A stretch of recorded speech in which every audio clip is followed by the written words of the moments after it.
The beauty of the thriller as a form is it recaptures the most pure and basic storytelling that is true to the American form. The rugged, mythic hero. The basic structure of a thriller is a quest story. A hero going somewhere to get something to save someone. That's a thriller. DC, Kansas City, Shelby, Montana, Waterloo, Iowa. All those places are full of conspiracy at any given minute. Many of those conspiracies are surprise birthday parties. Some of them are smuggling methamphetamine from Mexico into Kansas to destroy a bunch of American kids. If you're like me, you look for that kind of thing.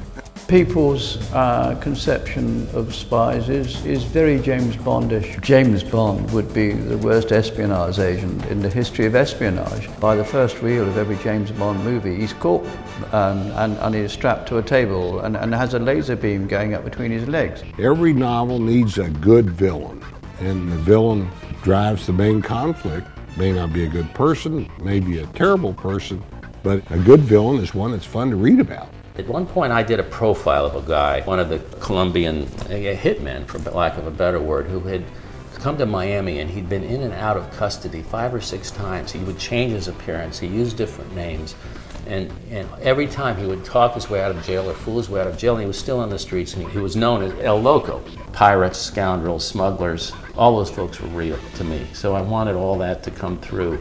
There was no exaggeration in any of it. The reason why the best books and the most frequently read books are thrillers are because they're the most accessible. Accessible in the sense that people can relate to the characters, what the characters are going through in their own personal struggles, what they're trying to accomplish, because the stakes are very high. The reader feels their life is going to be affected.